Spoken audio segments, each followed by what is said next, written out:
Hey guys, so the new Forgotten Realms, Heroes of Faerun, and Adventures in Faerun books came out this week, and today I'm going to be going over all the new spells added in the Heroes of Faerun book. They also added a whole new way to cast spells with the new circle casting rules, but I'm going to be covering that in a different video. So this will just be all the new spells added in this book. If you guys are new to the channel, hi, I'm Warners. I make D&D content here on YouTube, but I also come out with monthly PDF documents with 2024 rules compatible subclasses. This month I came out with the Path of the Executioner Barbarian, pretty cool barbarian. So go ahead and check that out down below on my Patreon. With that out of the way, let's get on to the video. So this first spell, we actually get this cool art that's showing the spell in action, and that spell is Alustriel's Mooncloak. Let me know down in the comments if I pronounced that right. I probably didn't. It is a level 5 abjuration spell available to bards, druids, rangers, and wizards. It is an action casting time, range of self, verbal, somatic, and material components, and the material component is a moonstone worth 50 gold pieces. The duration is concentration up to 1 minute. For the duration, moonlight fills a 20-foot emanation originating from you with dim light. While in that area, you and your allies have half cover and resistance to cold, lightning, and radiant damage. While the spell lasts, you can use one of the following options, ending the spell immediately. When you fail a saving throw to avoid or end the frightened, grappled, or restrained condition, you can take a reaction to succeed on the save instead. Respite. As a magic action, you or an ally within the area regains hit points equal to 4d10 plus your spellcasting ability modifier. First of all, I like that this spell is available to bards, druids, rangers, and wizards, especially when it comes to the bards, druids, and rangers.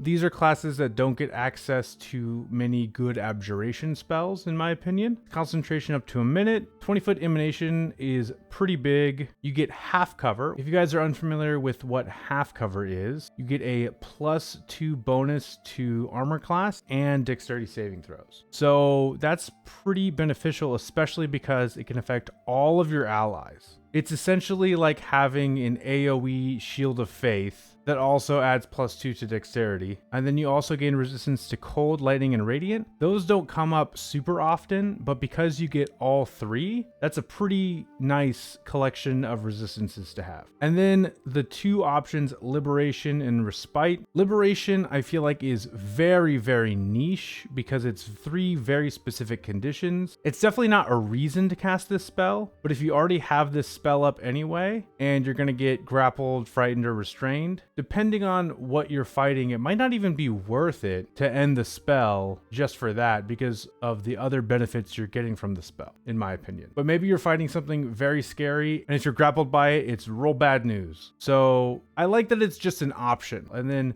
Respite, as a magic action, you or an ally within the area regains hit points equal to 4d10 plus your spellcasting ability modifier. I feel like one use for this that could be very useful is this spell only lasts for 1 minute. So let's say you do a whole combat and you're still concentrating on this spell. Instead of dropping the spell, you can just heal someone to end the combat. And 4d10 plus your spellcasting ability modifier, that's a really good chunk of healing. So yeah, I really like this spell. I play a Druid Ranger multi-class in one of the campaigns I play in. I'm definitely going to be picking up this spell for sure. All right, now we have Backlash. This is a level 4 abjuration spell. Yay, abjuration. It's available to bards, sorcerers, warlocks, and wizards. Casting time, a reaction, which you take in response to taking damage. So similar to shield. The range is 60 feet. Components are verbal only, and the duration is instantaneous. You ward yourself against destructive energy, reducing the damage taken by 46 plus your spellcasting ability modifier. If the triggering damage was from a creature within range, so 60 feet, you can force the creature to make a Constitution saving throw. The creature takes 46 force damage on a failed save or half as much damage on a successful save, using a higher level spell slot. The damage reduction and force damage from this spell both increase by 1d6 for every spell slot level above 4. I think for bards and warlocks, this spell is very good because they don't get access to shield. For sorcerer and wizards, it's still good because there are times where you know that shield won't be enough to not take a hit, and if you're willing to spend a 4th level spell slot, this could really save you. because you're going to get hit anyway. You might as well reduce the damage. Cast at 4th level, it'll do an average of about 15 damage reduced, which is pretty nice, especially at the level you get it at. I don't think this spell would be worth upcasting though. So yeah, I think this spell is very good. I could definitely see myself taking this spell on any characters available to. So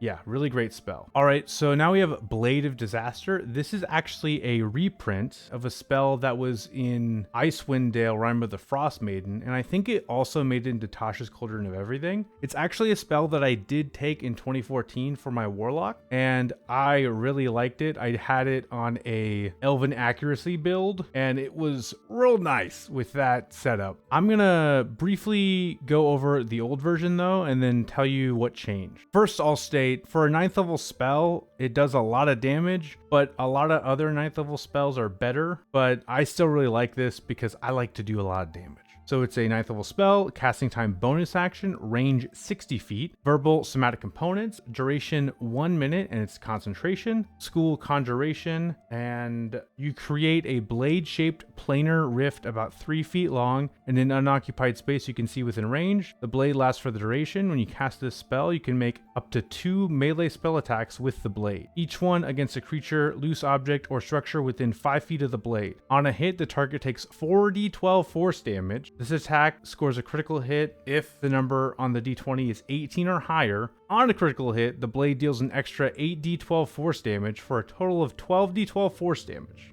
As a bonus action on your turn, you can move the blade up to 30 feet to an unoccupied space you can see, and then make up to 2 melee spell attacks with it again. The blade can harmlessly pass through any barrier, including a wall of force. So this is a very cool spell. Bonus action cast it. You can hit twice. It's basically like a super spiritual weapon. You're doing 4d12, crits on an 18, and you get to add extra damage to the crit more than you normally would. A total of 12d12. It does force damage, great damage type. And as a bonus action, you can move it 30 feet and still do those 2 attacks. So what did they change about it? So they actually kind of buffed it, and I'll explain how. So the bonus action range, components, and duration is all the same. You create a 3-foot long blade-shaped planar rift that lasts for the duration. That's the same.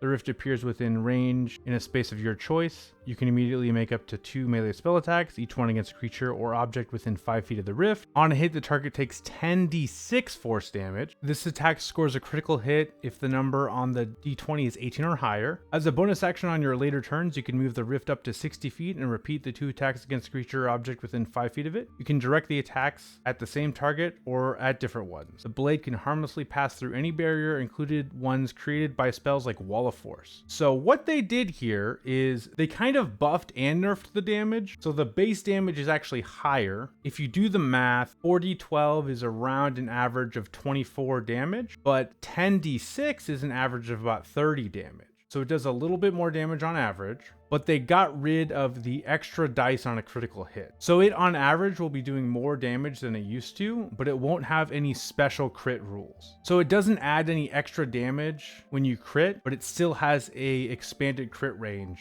So that's cool. And then also the range you can move it was 30 feet and now it's 60 feet. So that's another buff. So I really like this spell, and I feel like more people will use it potentially. We'll see. There's a lot of competition for sorcerers, warlocks, and wizards, so I get it. All right, so we have Cacophonic Shield, level 3 evocation spell, available to Bard, Sorcerer, and Wizard, casting time of an action, range of self, verbal and somatic components, duration concentration up to 10 minutes. Thunderous reverberations fill a 10-foot emanation originating from you for the duration. Whenever the emanation enters a creature's space, and whenever a creature enters the emanation or ends its turn there, the creature makes a Constitution saving throw. On a failed save, the creature takes 3d6 thunder damage and has the deafen condition until the start of your next turn. On a successful save, the creature takes half as much damage only. A creature makes this save only once per turn. When you cast this spell, you can designate creatures to be unaffected by it. In addition, you have resistance to thunder damage, and range attack rolls against you are made with disadvantage. Using a higher level spell slot, the damage increases by 1d6 for each spell slot level above 3. Alright, so this is basically a thunder damage Spirit Guardians, which is really interesting. I pulled up Spirit Guardian just so we can compare the two. So Spirit Guardians is a 15-foot emanation, whereas that spell is a 10-foot emanation. So it's a bit smaller than Spirit Guardians. And Spirit Guardians does 3d8 radiant or necrotic damage, and it also reduces speed around the target. So it does a little bit less damage than Spirit Guardians and is a little bit smaller of an emanation. It deafens creatures, which I don't think deafening creatures is that useful, but it'll probably have some positive effect in some niche situations. One thing I really like about this spell though is that ranged attack rolls against you are made with disadvantage, especially because it's on a sorcerer, wizard, and bard, which are usually a bit squishier. And even though this specifically is a spell that would benefit you if you got in close quarters, it's a nice little bonus. You might even just use it just for that if you're at range, and maybe to discourage people to get closer to you. I feel like this would be most viable for a Blade Singer or a College of Valor Bard, definitely on a Paladin Sorcerer multiclass. Yeah, I think this spell is good, especially because it is on spell lists for classes that don't typically get Spirit Guardians. All right, so we have Conjure Construct. One thing that's really interesting about this is the Conjure spells were changed in the 2024 rules, and they made them more like AoE effects. And it felt like a way to sort of get rid of the old Conjure spells by making them completely different, because now summoning is specifically with the spells that have summon in the beginning. But this is our first brand new Conjure spell that is specifically designed with the 2024 rules in mind initially. So that's pretty interesting. And it's only available to wizards, and being a construct summoning spell, that makes a lot of sense to me. I could see this also being on the Artificer spell list when the book comes out in December. And if it's not, that would be shocking to me and sad to me.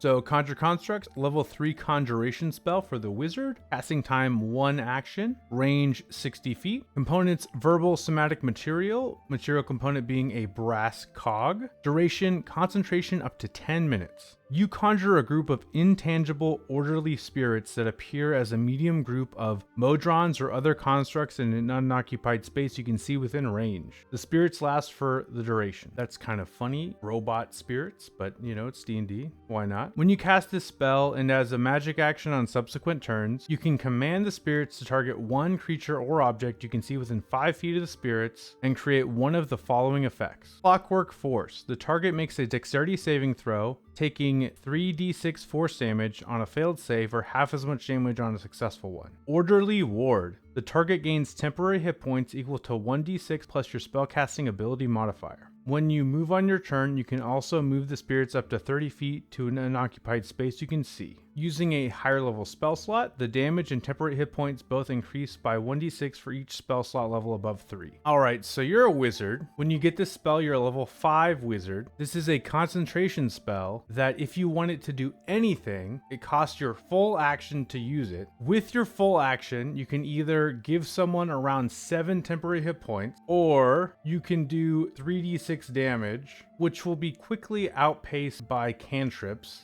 I feel like this spell is really bad, which is unfortunate because it's kind of a cool concept. Why did they not playtest any of these spells? I'm saying that after I just complimented a lot of the new spells they added, but this one is quite the dud in my opinion. That's about all I have to say really for this spell. Let's go ahead and move on to the next one. So we have Death Armor. Level 2 necromancy spell, available to the sorcerer and the wizard. Casting time of an action, range of touch. Verbal somatic material components. The material component being an onyx worth 50 gold that the spell consumes, and the duration is 1 hour. No concentration. For the duration, an inky aura surrounds one creature you touch. The target has advantage on death saving throws, and once per turn, when a creature within 5 feet of the target hits it with a melee attack roll, the attacker takes 2d4 necrotic damage. I think this spell is pretty cool. It's kind of like a low-level Death Ward with a little bit of Armor of Agathis type action. Retaliatory damage, that is. It does have a material cost, but 50 gold is pretty low of a material cost. And if you didn't notice in the first reading, you can cast it on anyone, so it doesn't have to be just on yourself, which I think is very important to this spell, or else I wouldn't think it was that good. So you as a wizard or sorcerer can cast this on the barbarian, you can cast this on the fighter, whoever's going to be in the front lines.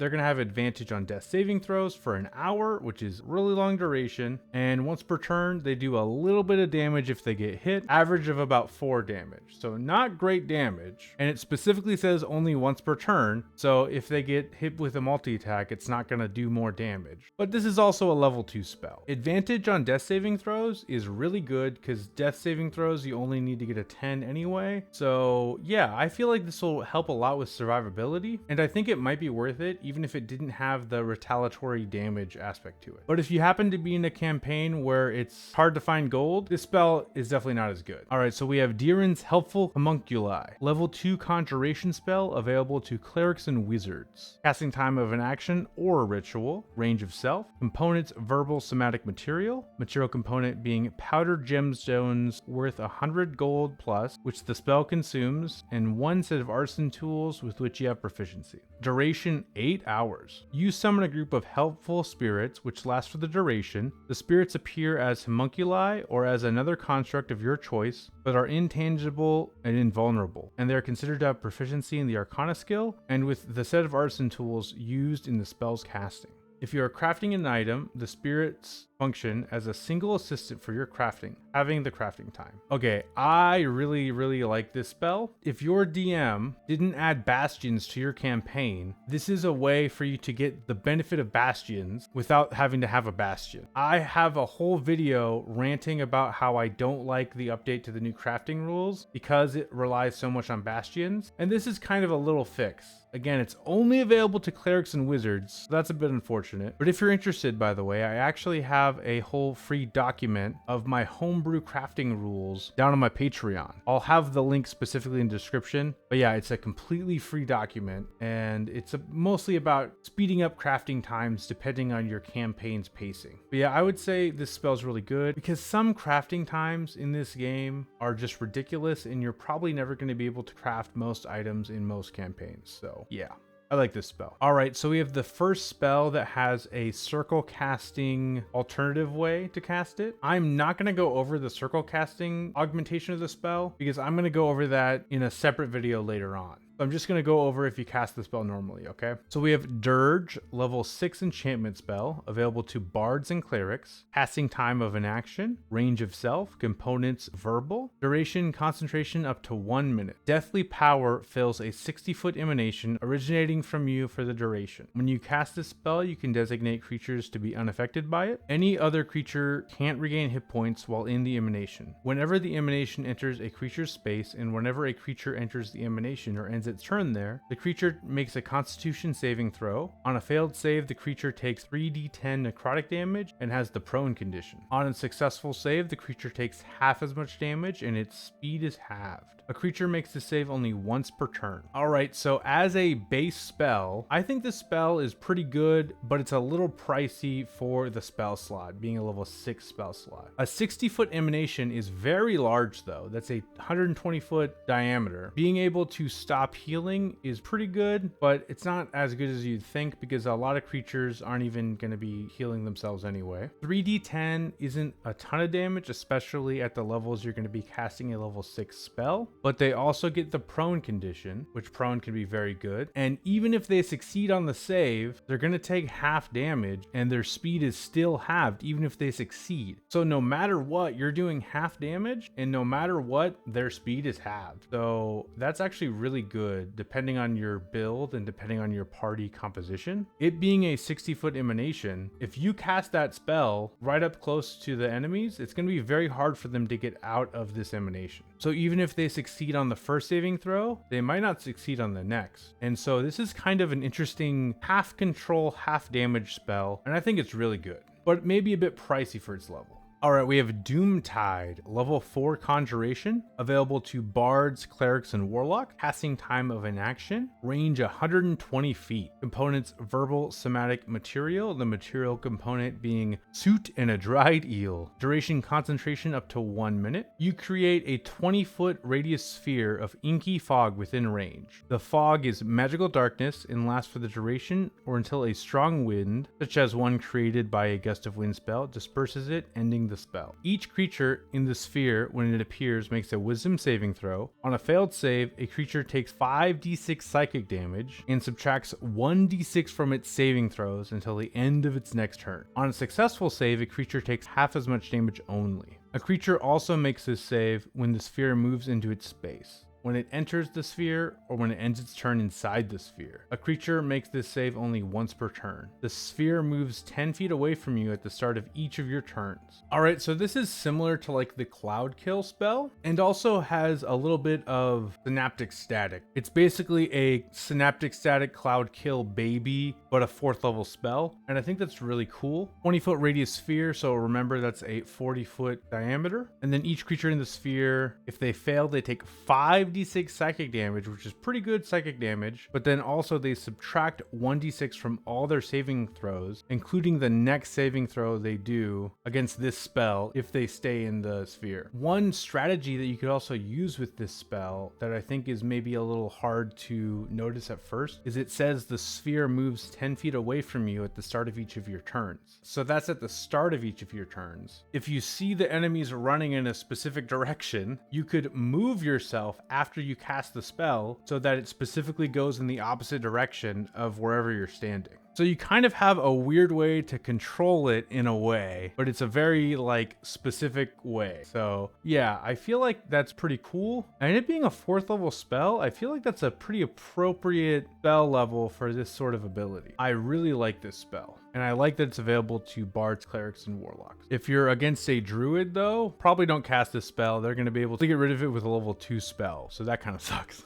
But that's probably not going to happen very often. So we have Elminster's Effulgent Spheres, level 6 evocation spell available to druids, sorcerers, and wizards. Casting time of an action, range of self, components verbal somatic material, in opal worth 1,000 gold pieces. It does not consume it though. Duration 1 hour, no concentration. 6 chromatic spheres orbit you for the duration. While the spheres are present, you can expend spheres to create the following effects. Absorb energy. When you take acid, cold, fire, lightning, or thunder damage, you can take a reaction to expend one sphere and give yourself resistance to the triggering damage type until the start of your next turn. Energy Blast. As a bonus action, you can send one sphere hurling towards a target within 120 feet of yourself. Make a ranged spell attack. On a hit, the target takes 3d6 acid, cold, fire, lightning, or thunder damage, your choice. Regardless of whether you hit, the sphere is expended. The spell ends early if you have no more spheres remaining. Using a higher level spell slot, the number of spheres increases by 1 for every spell slot level above 6. Okay, so this reminds me of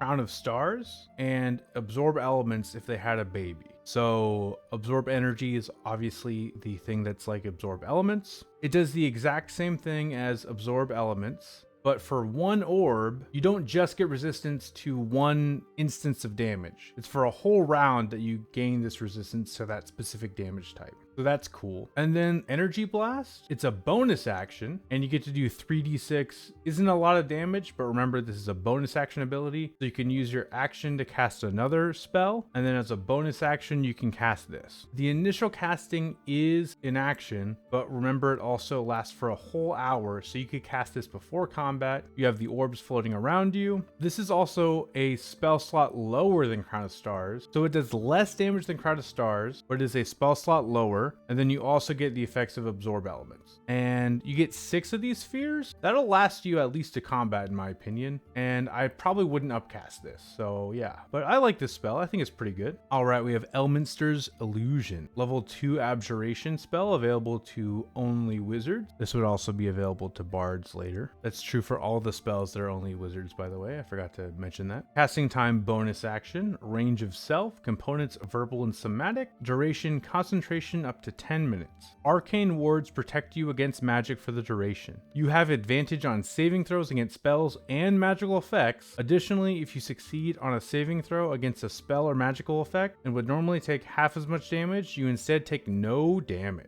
Okay, so I really like this spell. I think it has a ton of value, especially because it's a level 2 spell. It's a bonus action. It is concentration, so that's a bit unfortunate, but I also love that you have advantage on saving throws against spells and magical effects. For example, in the new Dungeon Master's Guide, they have the Cloak of Spell Resistance, and it only gives you advantage on saving throws against spells. It does not give you advantage on saving throws against magical effects. And if you've looked at the new monster manual, there's tons of monsters and even spellcasters that have magical effects that are not technically spells. So this level 2 spell is better than a rare magic item when you're concentrating on it. So that's pretty nice. And then if you succeed on the saving throw, you take no damage if you'd normally take half. This is a really good defensive option to concentrate on. But I will say it is a bit situational. I would use this in certain fights when I knew I would be fighting some sort of caster or like a beholder or something like that. I think this would be a really nice spell to have. And it being a level 2 spell, why not have it, you know? All right, we have Holy Star of Mystra, level 8 evocation spell available to clerics and wizards, as well as bards. Casting time a bonus action, range of self, components verbal and somatic, duration concentration up to 1 minute. You create a glowing mote of energy that hovers above you for the duration. The mote sheds bright light in a 5-foot radius and dim light for an additional 5 feet. When you cast this spell and as a bonus action on later turns, you can unleash a shining bolt from the mote, targeting one creature within 120 feet of yourself. Make a ranged spell attack. On hit, the target takes force or radiant damage, your choice, equal to 4d10 plus your spellcasting ability modifier. In addition, while the mote is present, you have 3/4 cover, and if you succeed on a saving throw against a spell of level 7 or lower that targeted only you and didn't create an area of effect, very specific, you can take a reaction to deflect the spell back at the spell's caster. The caster makes a saving throw against the spell using the caster's own spell save DC. Wow. So this is an 8th level spell, so it's a very high level spell, but that has a lot going on with it, and I kind of love this spell. So first of all, I want you to know what 3/4 cover is. That's a +5 bonus to your armor class and dexterity saving throws. So it's more than double half cover. And 3/4 is 50% more, but now when it comes to armor class and dexterity save bonus. Anyway, math joke.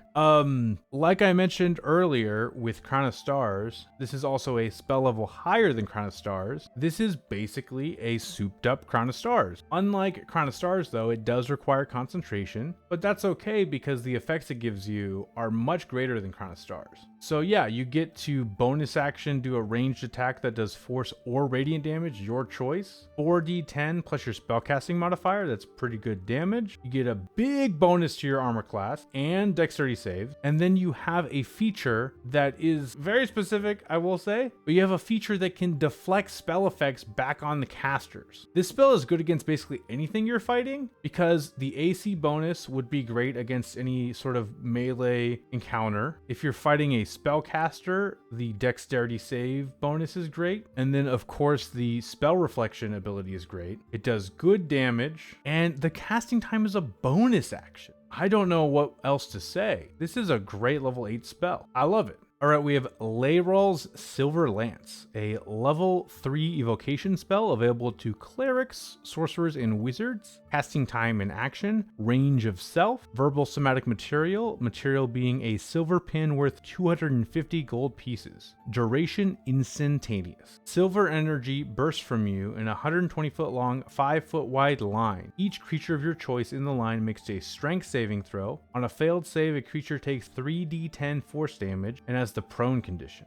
On a successful save, a creature takes half as much damage only. Using a higher level spell slot, the damage increases by 1d10 for every spell slot level above 3. Okay, so this spell is very easy to describe. It affects the exact same area as a lightning bolt spell, does a pretty good amount of less damage, but also adds the prone condition. It does force damage, which is less resisted than lightning, and instead of it being a dex save, it's a strength save, which in some situations can be really good. good, especially if you're trying to hit a bunch of enemies, and clerics get it. So yeah, I think this is a really good spell for clerics to get access to because they don't get a lot of spells like this. And a sorcerer and wizard would probably like the spell too. A little less desirable, but getting to knock creatures prone and do some damage in a big old line, I think this is a great little addition to the game. Love it. So we have Symbul's Synostodweomer. I probably pronounced that wrong, but I don't think that's even a word in the English language, so that's probably fine. Level 7 transmutation spell, available to sorcerers and wizards. Casting time of an action, range of touch. Components verbal and somatic, duration 1 hour. You imbue one creature you touch with magical healing energy for the duration. Whenever the target casts a spell using a spell slot, the target can immediately roll a number of unexpended hit point dice equal to the spell slot's level and regain hit points equal to the roll's total plus your spellcasting ability modifier. Those dice are then expended. So this is an interesting spell. It only works because it's for sorcerers and wizards, in my opinion.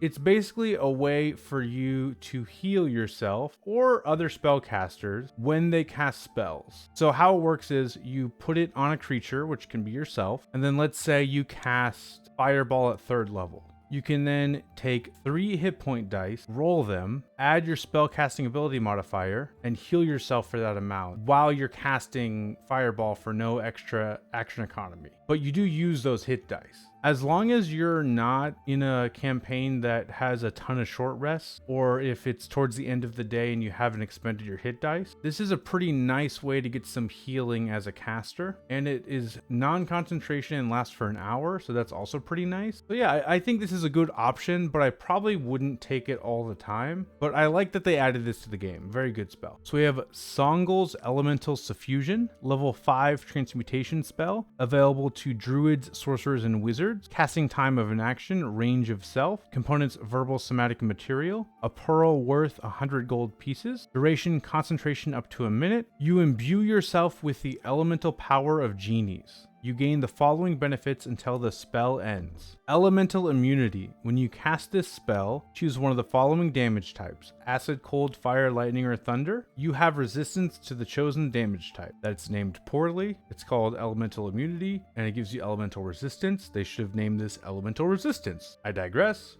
And then Elemental Pulse. When you cast this spell at the start of each of your subsequent turns, you release a burst of elemental energy in a 15-foot emanation originating from yourself. Each creature of your choice in that area makes a dexterity saving throw. On a failed save, a creature takes 2d6 acid, cold, fire, lightning, or thunder damage, your choice, and has the prone condition. On a successful save, a creature takes half as much damage only. Flight. You gain a flying speed of 30 feet and can hover. Ooh, that's a lot of things it can do. It's honestly very similar to that other ability we looked at. I was referring to Laeral's Silver Lance, which is not an emanation spell, but a line spell, but it also does damage and knocks people prone. Lol. And then also Doomtide has an emanation that knocks creatures prone. So that seems to be a thing they really wanted to add to this game, emanation effects that knock people prone and do damage. So this is the third one. You get an elemental resistance, and then you get a fly speed. I think this is a great spell. There is a lot of circle casting stuff that I'll talk about in the later video that makes this spell even better, but that's for another video. There's really not much else to say. This is a good one, especially for level 5. Here's some art for the spell also. That's pretty cool. All right, we have Spellfire Flare, level 1 evocation, available to sorcerers and wizards. That means this is also eligible for the Magic Initiate Wizard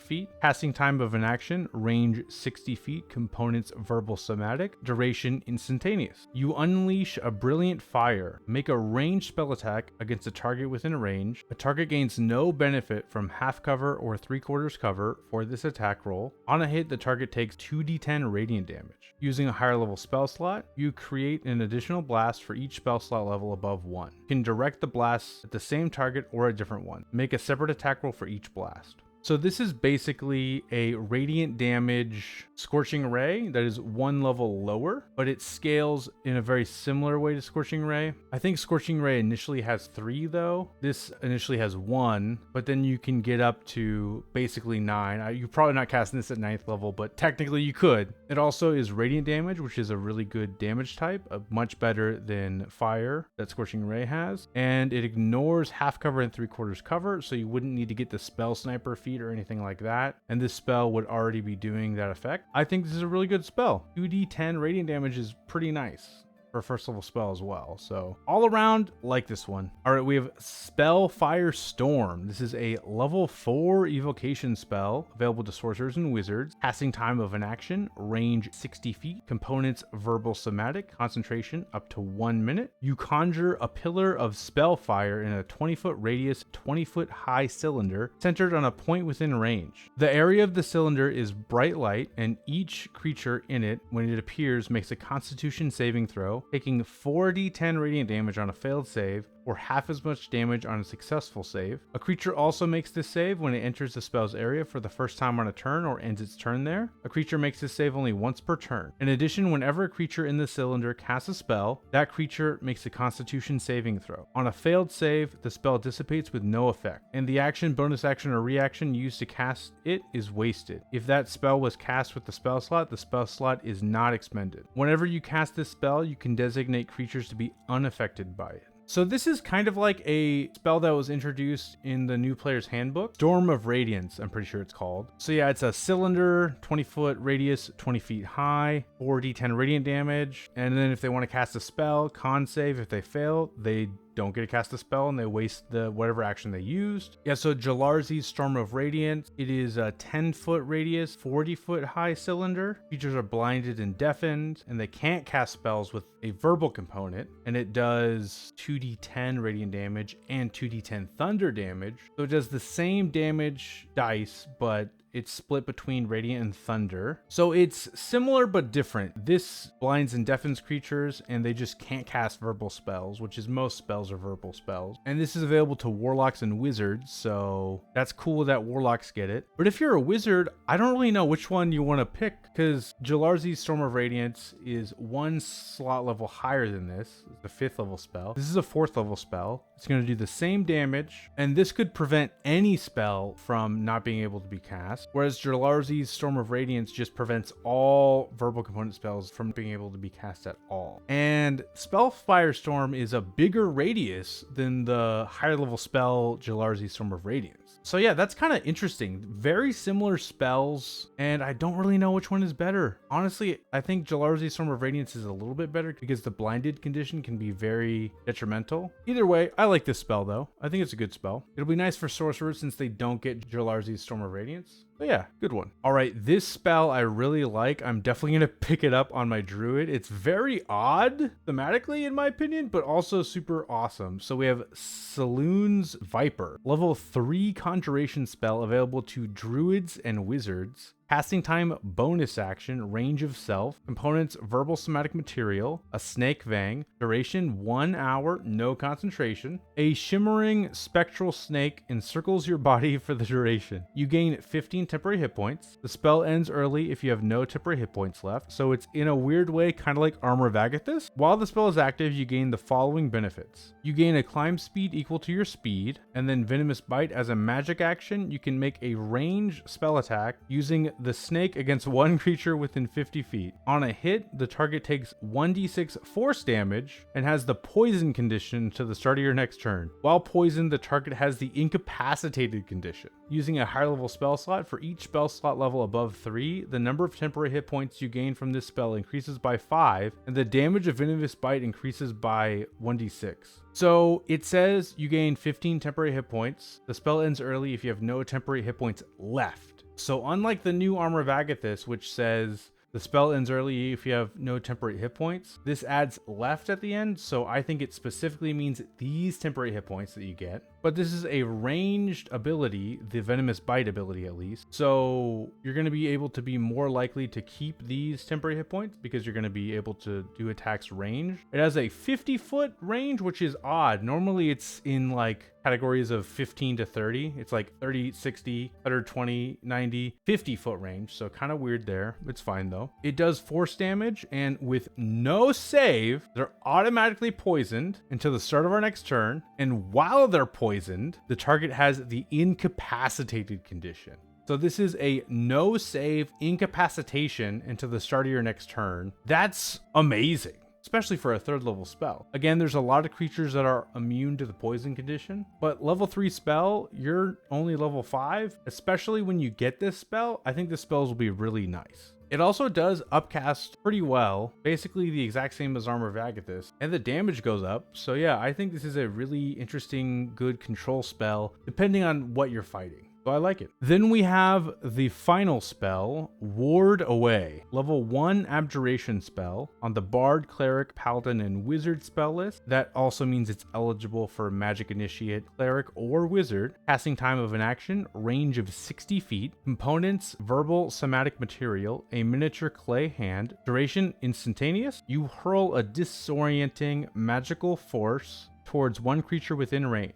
The target makes a Constitution saving throw. Constructs and undead automatically succeed on this save. On a failed save, the target takes 2d4 force damage. Its speed is halved until the start of your next turn, and on its next turn, it can take only an action or a bonus action, but not both. On a successful save, the target takes half as much damage only. Using a higher level spell slot, the damage increases by 2d4 for every spell slot level above 1.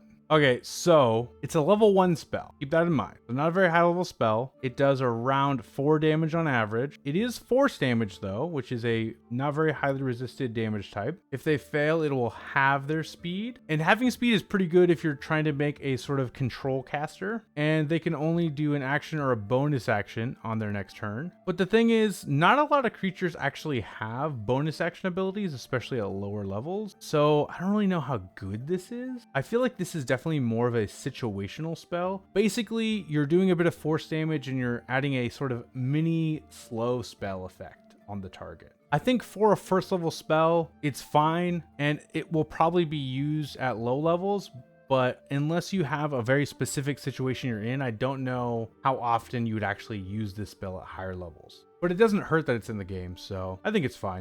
If you enjoyed this video and it was informative to you, consider subscribing down below. It really helps me out, and it is of no cost to you. I've already gone over a few of the new subclasses, and I plan to go over all of them. I just wanted to make this video because I hadn't seen any other YouTubers post a video going over all the spells, and so here it is. Thank you guys so much for watching. Remember to check out my Patreon if you are interested in some homebrew subclasses, and I'll catch you guys later. Check out this video, and peace out.